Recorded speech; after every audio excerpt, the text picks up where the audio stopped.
Sierra Nevada mountains, 1880.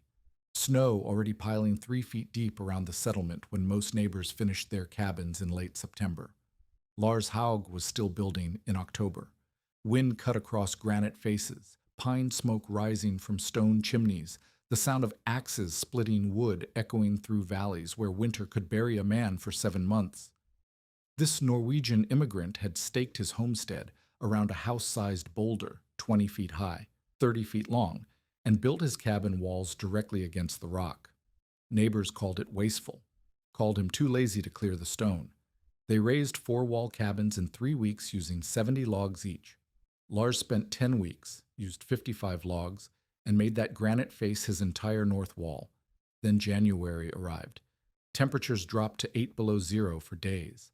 Standard cabins froze families even with fires burning all night. But that lazy cabin with the boulder wall? It stayed warm enough for people to sleep without coats, hours after the stove went cold. What did he understand about stone, heat, and survival that everyone else missed?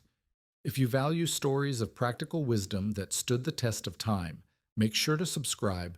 We've got more documented accounts worth remembering.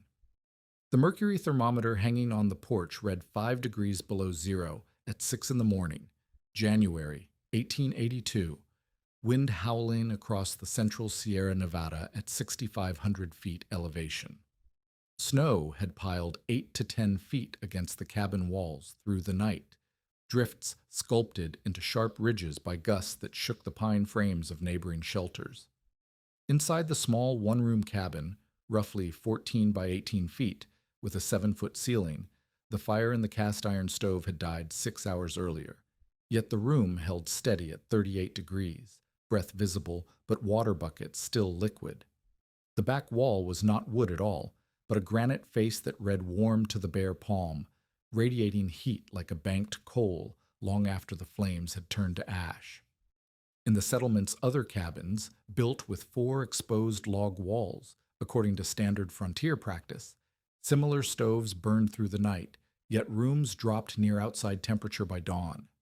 That difference, same fuel, opposite result, would have seemed impossible 2 years earlier when Lars Haug first arrived in this mixed mining and homesteading community, one of nearly 1 million Norwegians who emigrated to America between 1820 and 1920, carrying timber framing skills learned in forests, where survival meant understanding how stone and wood worked together through months of killing cold. The boulder Haug selected for his home site stood house-sized in a natural clearing, 20 feet high, 30 feet long, 10 to 12 feet thick, its granite face angled slightly south to catch morning sun. Established settlers expected him to blast it clear or lever it aside with teams and tackle, the standard approach to any stone larger than a man could shoulder. Instead, Haug staked his cabin boundaries so the boulder became his entire north wall, a choice that drew immediate commentary from neighbors who had spent decades clearing rocks, rolling them into fence lines, or splitting them for foundations. The community's reaction settled quickly into a familiar frontier judgment. Haug was too lazy to move the stone. Real cabin builders followed the proven pattern. Rectangular footprints 12 to 16 feet wide, 4 full walls of 8 to 10-inch diameter logs, saddle-notched at corners, chinked with clay and moss, set on shallow stone footings with a large fireplace opening built into one gable end. When Haug began felling only 3 walls worth of timber and cutting precise notches to fit his log shell tight against the granite face, the settlement's informal council of experienced men shook their heads at what they saw as corner cutting disguised as innovation. The storekeeper, who had once worked railroad construction, declared that rock walls condensed moisture, creating damp interiors that bred lung sickness. A teamster who had built cabins across 3 territories insisted that stone sucked heat away faster than wood could replace it. The consensus held that Haug had chosen appearance over function, building a shack with a cliff instead of a proper 4-wall shelter, and that his first hard winter would teach him the difference between novelty and necessity. Haug's reasoning drew from sources his neighbors had never encountered. Growing up around heavy timber and stone barns in Norway, he had seen walls over 12 inches thick keep livestock and people alive through winters that lasted half the year. thick log and stone construction that stored daytime heat and released it slowly through long nights. More recently, he had spent time with local Miwok and Washoe families, observing winter bark and earth houses that were partly excavated into hillsides and sometimes ringed with stones for thermal stability. These shelters face southeast to capture morning sun and use central fire pits combined with earth covering to hold warmth hours after flames died down. The technical term thermal mass meant nothing to him, but he had seen repeatedly how stone and packed earth stayed warm long after fires went cold, and how snow banked around a dwelling acted as natural insulation. His construction sequence followed this logic with methodical precision. The cabin footprint measured 14 by 18 feet, oriented so the long wall and main windows faced south-southeast, matching both native house orientations and what building science would later codify as optimal passive solar placement. The 3-log walls required approximately 18 logs per long side and 14 for the short wall, totaling 50 to 55 logs versus the 70 needed for conventional 4-wall construction of similar size. Each log, measured 8 to 10 inches diameter, saddle-notched with hand tools, fitted in 7 courses to reach the 7-foot interior height, with gaps chinked using moss, clay, and lime mortar. The Boulder interface demanded the most careful work. Hogg trimmed the inner faces of logs to sit within 2 to 3 inches of the rock surface, stuffing gaps with moss and clay, then banking snow along the exterior joint each winter for additional sealing. The roof followed mountain practice. 12-12 pitch, 45 degrees with pegged rafters, heavy purlins, and pine shakes designed to shed 3 to 5 feet of snow rather than support its weight, a lesson many Sierra buildings learned through structural failure.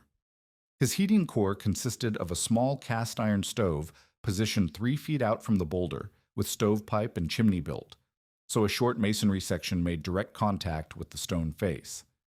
By the first autumn, neighboring families had completed their standard cabins in 3 to 4 weeks of communal labor, racing to close walls before snow made timber work impossible. Hoag spent 8 to 10 weeks methodically fitting each log to stone and building the complex hearth and chimney connection that would transfer stove heat directly to granite thermal mass. As November snow began dusting the high country, settlement gossip had crystallized his identity. The lazy Norwegian with the 3-walled shack and the boulder he was too idle to move, a man who had cut obvious corners just in time to test his shortcuts against Sierra winter. The first winter tested Hoag's theory with what locals considered average Sierra conditions: 15 to 20 feet of total snowfall delivered in storms that dropped 2 to 3 feet at a time, night temperatures commonly settling in the teens Fahrenheit with occasional drops near 0 degrees. Hogg kept simple records on a pine board tacked inside his door, tracking 3 measurements that would prove or disprove his neighbor's predictions about the boulder's thermal behavior. He noted the time he allowed his stove fire to die each evening, recorded outside temperature at that moment and again at dawn, and measured inside temperature both next to the door and against the granite face. The pattern that emerged through December and January contradicted every prediction made by experienced cabin builders. On a typical night, Haug would bank his stove at 10 o'clock with inside temperature at 55 degrees and outside temperature at 15 degrees. By 6 in the morning, outside temperature had dropped to 10 degrees, but his cabin maintained 34 degrees by the door and 38 degrees near the rock wall, with the granite surface still noticeably warm to bare skin. Meanwhile, neighbors reported cabin temperatures dropping into the mid-20s by dawn unless someone woke every few hours to feed their fires, a practice that consumed both sleep and firewood at rates most families could barely sustain through an entire winter. The mechanism driving these differences lay in properties of granite that frontier builders had never calculated, but that Haug's Norwegian background had taught him to expect. Granite weighs 160 to 170 pounds per cubic foot, meaning his house-sized boulder contained tens of thousands of pounds of stone. When he burned his stove through evening hours, heat transferred slowly into that massive thermal reservoir, warming the rock surface behind the fire. When morning sun struck the boulder's exposed face, it added more energy to the system. Because granite possesses high heat capacity, requiring substantial energy input to raise its temperature even slightly. The stone warmed slowly during the day and released that stored heat gradually through the night, creating a thermal flywheel that smoothed out the sharp temperature swings typical of thin-walled frontier shelters. The boulder continued radiating warmth into the cabin for hours after Haag's fire died, while his 3 log walls, despite their modest insulation value, contained that stored heat more effectively than 4-wall cabins that leaked energy in every direction. The result challenged basic assumptions about heating that had guided frontier construction for generations. Same fuel input, dramatically different thermal performance, with the difference measured not in comfort alone, but in survival margins that could mean life or death during extreme weather. Haag refined his system through methodical experimentation that neighbors dismissed as unnecessary fussing. He built a low stone bench against the boulder, 18 inches deep and 16 inches high, creating a heated surface for sitting and sleeping that remained warm to the touch hours after the stove went cold. Behind his cast iron stove, he laid a short run of flat stones tight against the granite face, ensuring that radiant heat and occasional coals warmed stone in direct contact with his thermal mass. Through trial and error, he learned to maintain cabin ventilation without dumping heat, cutting a thumb-sized opening high on the south wall to provide draft while preserving the warm air stratification that kept his living space comfortable. His most ingenious addition drew inspiration from water collection techniques he had observed at Paiute camps across the state line. Haag carved crude wooden gutters and nailed them into natural depressions in the boulder face, channeling snowmelt and rainwater into a wooden barrel and small dugout cistern, creating a gravity-fed water system that functioned year-round without the daily labor of hauling buckets from distant creek beds. The installation mirrored systems that other mountain dwellers had developed independently, using natural rock faces to collect and direct precipitation with minimal tools and maximum efficiency. The community's skepticism persisted, despite mounting evidence of Haag's thermal advantage. Practical men acknowledged his water system as clever engineering while maintaining doubts about his heating approach. They pointed to obvious deficiencies. He had felled 15 to 20 fewer trees than conventional builders. His cabin appeared unfinished from the north side where naked granite replaced proper log wall, and his entire structure depended on the stability of a boulder that could theoretically shift during freeze-thaw cycles or seismic activity. One neighbor joked with frontier humor that if the rock ever moved, Haag would not need to worry about surviving another winter. These criticisms reflected genuine frontier pragmatism that valued proven methods over experimental approaches, especially when winter survival hung in the balance. Standard cabin construction had housed thousands of families successfully, while Haag's hybrid design remained an untested novelty that violated established principles of symmetrical framing and uniform wall construction. The fact that his approach seemed to work during mild weather meant little to men who had learned that Sierra winters could kill through sudden temperature drops, prolonged storms, and equipment failures that left no margin for error. Yet by spring thaw, Haag's fuel consumption records told an undeniable story. His first winter woodpile showed approximately 4 cords burned compared to 5 to 6 cords consumed by neighboring families, a savings of 20 to 30% achieved with no reduction in interior comfort and measurably higher dawn temperatures throughout the coldest months. The numbers suggested that working with thermal mass rather than fighting it could reduce the punishing labor of constant wood cutting that defined Sierra winter survival, freeing time and energy for other essential tasks, while providing superior climate control through the darkest, coldest months of mountain life. The community shrugged off these results as interesting but inconclusive. One winter proved nothing. Then the weather patterns aligned for a test that would settle all questions about thermal mass, fuel efficiency, and the difference between building against nature and building with it. The winter of 1883 began with ominous signs that seasoned mountain men recognized as harbingers of exceptional severity.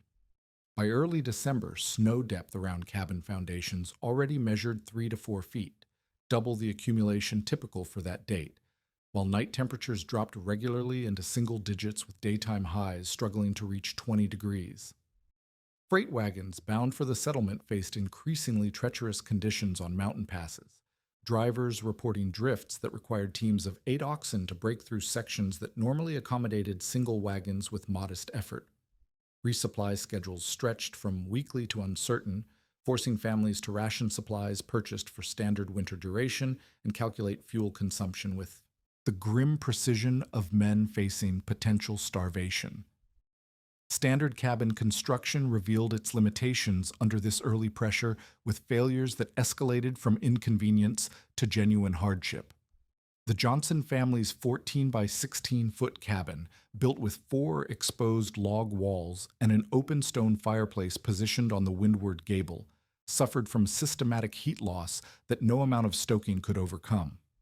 Their chimney, located where prevailing winds struck the structure directly, created downdrafts that drove snow into the flue and reduced combustion efficiency precisely when maximum heat output was essential.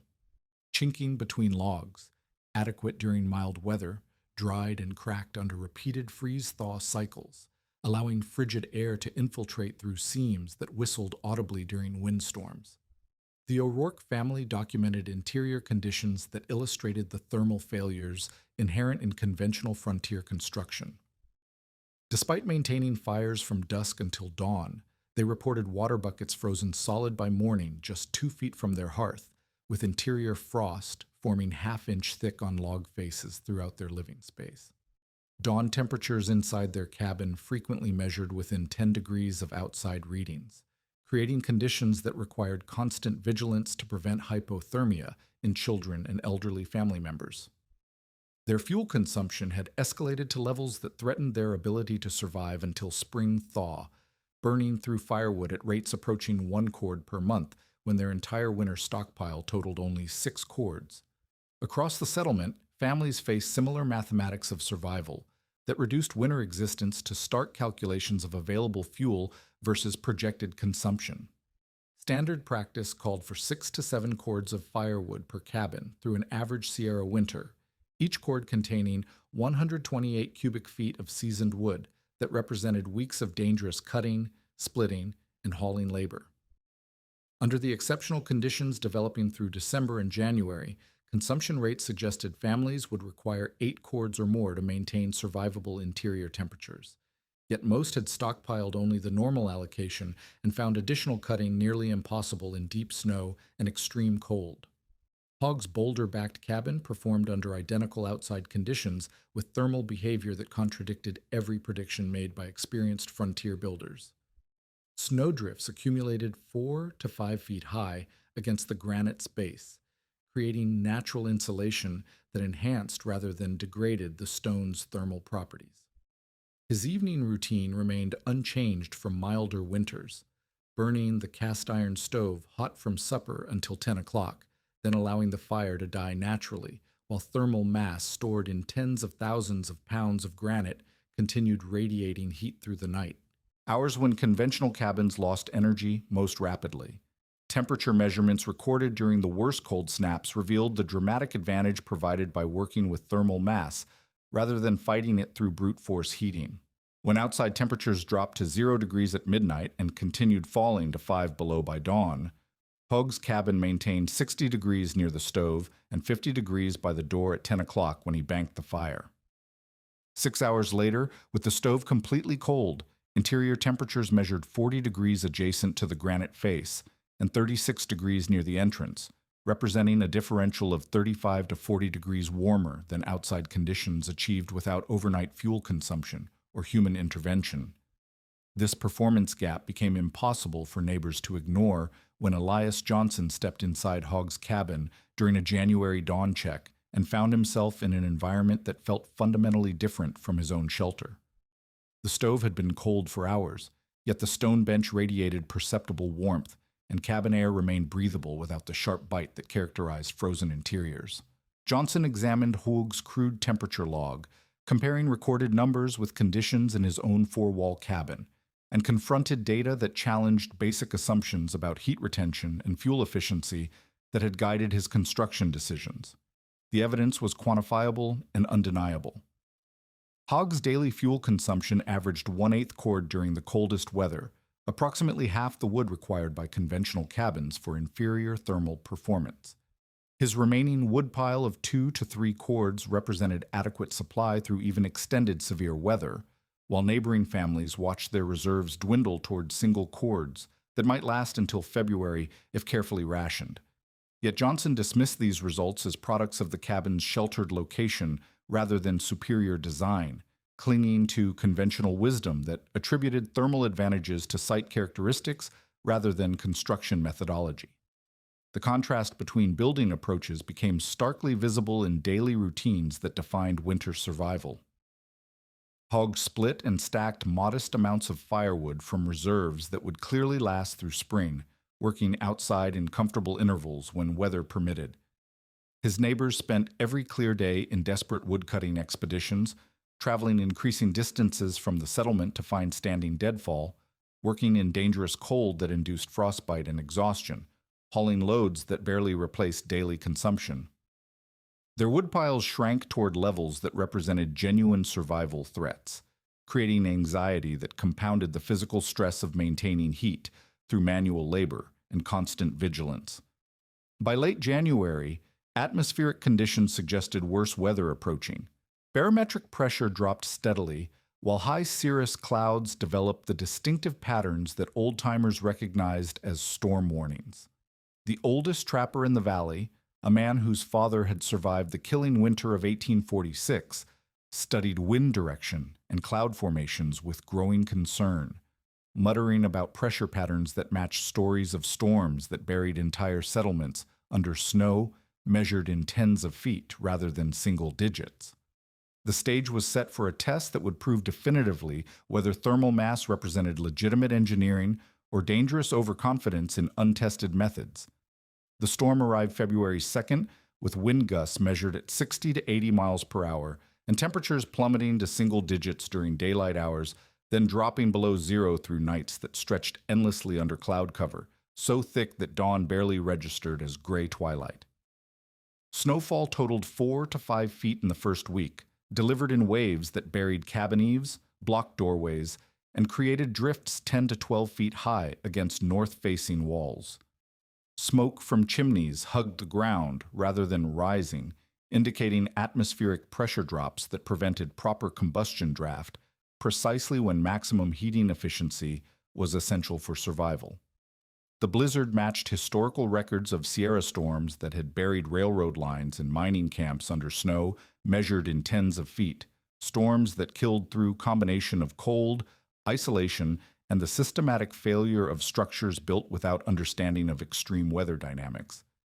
Standard cabin construction collapsed under conditions that exceeded every assumption underlying conventional frontier building practice. The Johnson family's 4-wall log cabin, built with typical 12 by 16-foot dimensions and shallow roof pitch designed for normal snow loads, began failing structurally before thermal problems became critical. Their roof sagged visibly under 3 to 4 feet of new snow that weighed approximately 20 to 25 pounds per square foot, loading that caused a supporting purlin to crack and allow part of the roof system to bow inward. Spindrift infiltrated through the damaged structure, creating interior conditions where staying warm became impossible regardless of fuel consumption rates that had already pushed the family toward desperation. The O'Rourke cabin suffered different but equally dangerous systematic failures that demonstrated how conventional wisdom about frontier heating could prove fatal under extreme conditions. Their chimney location on the windward side, standard practice that normally provided adequate draft, became a liability when sustained winds drove snow directly into the flue opening. Smoke backed up into their living space, forcing them to damp their fire during the coldest hours when heat output was most desperately needed. Despite burning firewood at rates approaching 1 wheelbarrow load every 2 to 3 hours, roughly 3 to 4 cubic feet of seasoned wood, interior temperatures barely remained above freezing while their fuel reserves diminished toward levels that threatened survival through the remaining winter months.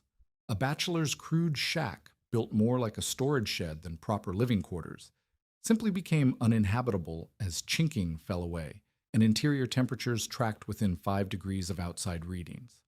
The structure's occupant abandoned it entirely, seeking shelter with neighbors whose cabins, while struggling, still provided marginal protection against conditions that would have killed exposed humans within hours. By the storm's third day, Most families had consumed half their remaining firewood while achieving interior temperatures that remained dangerously close to freezing, despite continuous burning and constant vigilance that prevented sleep and depleted physical reserves essential for winter survival. Hoag's boulder-backed cabin responded to identical external conditions with thermal performance that vindicated every design decision dismissed by neighbors as lazy or impractical. Snow accumulation enhanced rather than degraded the system's efficiency, with drifts banking naturally around the granite base to create insulation that improved heat retention, while the steep 12-12 roof pitch shed snow loads cleanly without structural stress.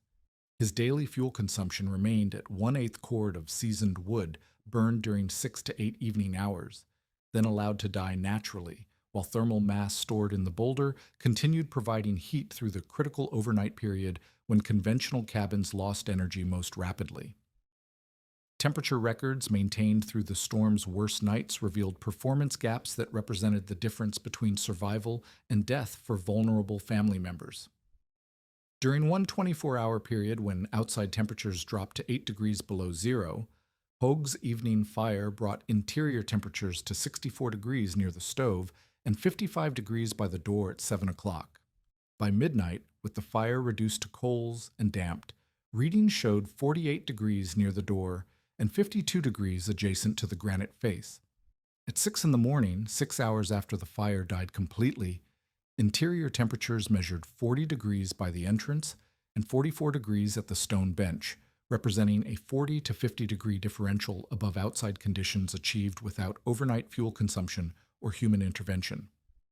The physical mechanism driving this performance involved heat storage and release in tens of thousands of pounds of granite that absorbed energy during evening burning hours and radiated it back slowly through the night. Each evening's fire loaded slightly more thermal energy into the boulder's inner face and into the stone bench system, while snow packed around the structure's exterior and the 3 insulated log walls slowed heat loss that would have occurred through 4 exposed surfaces in conventional construction. Instead of interior temperatures swinging from 60 degrees down toward outside readings, the thermal mass buffered temperature drops, maintaining survivable conditions in the 30 to 40 degree range, even when the heating system was completely inactive. As storm duration extended through 5, 6, then 7 days of near-continuous snowfall, neighboring families faced fuel shortages that threatened immediate survival while dealing with structural failures that made heating impossible regardless of available firewood. One family experienced partial roof collapse that allowed snow infiltration. Another had a sick child whose respiratory condition worsened in interior temperatures that hovered near freezing, despite desperate efforts to maintain warmth. Faced with conditions that conventional cabin design could not handle, they began the dangerous trek through waist-deep snow to the shelter they had mocked as inadequate just weeks earlier. The journey to Hoag's cabin required ropes, improvised snowshoes, and physical effort that approached the limits of human endurance. Yet families made the attempt because remaining in their own shelters had become more dangerous than traveling through blizzard conditions. They expected to find interior conditions as miserable as their own, perhaps slightly better due to the cabin's sheltered location. Instead, they stepped into 40-degree air with no visible fire, no smoke, and a granite wall that radiated perceptible warmth hours after the heating system had shut down. The contrast was so dramatic that several visitors initially assumed Hoag was burning fuel continuously and hiding the fire, unable to comprehend thermal performance that contradicted everything they understood about frontier heating. Hoag accommodated refugees in shifts, placing children and elderly family members on the warm stone bench and floor areas nearest the boulder, with adults sleeping near the door, where temperatures remained above freezing through the night. At peak occupancy, 10 to 12 people crowded into space, designed for 3, yet the thermal mass system continued providing adequate heat for the expanded population without increasing fuel consumption beyond normal rates. When the weather finally broke in mid-February, the settlement conducted a grim accounting that measured winter's toll in structural damage, fuel depletion, and human cost that nearly claimed several lives. 2 cabin roofs had suffered major damage requiring complete rebuilding, while several others showed warping and stress fractures that compromised their ability to shed future snow loads. Almost every standard 4-wall cabin had consumed 7 to 8 cords of firewood through the extended severe weather, rates that exhausted normal stockpiles and forced families to cut green wood in dangerous conditions or burn furniture, tools, and structural timber to maintain minimal heat. Several cases of severe pneumonia developed among children and elderly residents, conditions directly attributable to prolonged exposure to interior temperatures that hovered near freezing despite desperate efforts to maintain adequate heating. Hogg's fuel consumption records, maintained throughout the crisis with the methodical precision that had guided his construction decisions, showed total winter usage of 3.5 to 4 cords, approximately half the fuel consumed per square foot of living space compared to the least efficient conventional cabins. His shelter had not only protected his own life, but had provided emergency refuge for families whose standard construction proved inadequate under extreme conditions. The performance differential was measurable, documented, and impossible to dismiss as coincidence or favorable site characteristics. Thermal mass had proven itself through conditions that killed conventional heating systems and threatened human survival. The same neighbors who had joked about Hogg's lazy Boulder wall now approached him with requests that acknowledged the superiority of his approach to frontier heating. Elias Johnson, whose 4-wall cabin had nearly cost his family their lives, asked Hogg to help orient a new addition against a smaller granite outcrop located several hundred yards from his original home site. The project involved building a 3-wall kitchen with the rock face serving as the fourth side, incorporating lessons learned from Hogg's design while adapting to different topography and family needs. Johnson paid Hogg in labor, materials, and public acknowledgement that thermal mass represented legitimate engineering rather than experimental novelty. Margaret O'Rourke's family chose a different approach that worked within the constraints of their existing cabin location. Unable to move their structure, they hired Hogg to design and build an interior stone wall, measuring 2 feet thick and 7 feet long, positioned directly behind their cast iron stove. The wall connected through the cabin's rear log wall to a rubble buttress built against a buried boulder outside, creating thermal mass that could absorb heat from their existing heating system and radiate it back through overnight hours. The project required quarrying and moving several tons of stone, yet the O'Rourke family considered the labor worthwhile given the fuel savings and comfort improvements demonstrated during the previous winter's crisis. Over the following 2 construction seasons, more than half the settlement's houses gained either rock-backed placement or substantial interior stone mass, modifications that produced measurable improvements in heating efficiency and interior climate control. Families that incorporated thermal mass reported interior temperatures 10 to 15 degrees higher at dawn compared to unmodified cabins, achieved while reducing annual wood consumption by 30 to 40%. The settlement's collective firewood usage dropped from approximately 30 cords per winter to around 20 cords, freeing men from constant cutting labor and reducing the risks associated with wood-gathering expeditions in deep snow and extreme cold. These practical results aligned with building traditions that had developed independently across multiple cultures and geographic regions, suggesting that Hogg's innovation represented rediscovery rather than invention of thermal principles. Pueblo and cliff dwellings throughout the Southwest had used massive stone walls and strategic orientation to maintain stable interior temperatures, while Sierra Miwok and Washoe winter houses incorporated earth covering, strategic placement, and rock thermal mass to achieve comfort with minimal fuel consumption. Miners elsewhere in the mountains had independently developed similar solutions, building cabins into granite hollows and constructing shelters under large boulders that provided natural thermal regulation. Hogg's contribution lay not in discovering these principles, but in systematically documenting their performance, keeping temperature records that quantified thermal advantages, and teaching skeptical neighbors how to adapt thermal mass concepts to conventional log construction. His methodical approach transformed folk knowledge into transferable technique, creating a body of practical information that could guide future building decisions with measurable confidence rather than traditional guesswork. By mid-20th century, building scientists had formalized the physics underlying Hogg's empirical observations, developing passive solar design principles that recommended dense interior walls and thermal mass installations to reduce heating loads and stabilize interior temperatures. Government energy efficiency guides noted that solid log walls and high-mass materials could offset relatively low insulation values by smoothing temperature fluctuations, exactly the effect that Hogg's Boulder Wall had achieved decades before the underlying science was formally understood. Modern thermal mass calculations confirmed that granite's heat capacity and density made it ideal for storing daytime solar gain and releasing energy gradually through night hours, validating construction decisions that frontier builders had dismissed as impractical. Contemporary energy efficient housing continued incorporating lessons that Hogg had learned through necessity and observation. Masonry stoves, interior stone walls, and passive solar orientation became standard recommendations for reducing fuel consumption while maintaining comfortable interior climates. The techniques that had saved lives during the winter of 1883 appeared in architectural guides and building codes, proving that working with natural thermal properties rather than fighting them through brute force heating represented sound engineering principle rather than frontier improvisation. Hogg never erected monuments or delivered speeches about his methods. His legacy lived in copied details that spread throughout the mountain region: cabins tucked against stone outcrops, rock benches positioned near heating sources, snow banking used as seasonal insulation, and interior stone walls that stored and released heat with the reliability of physical law.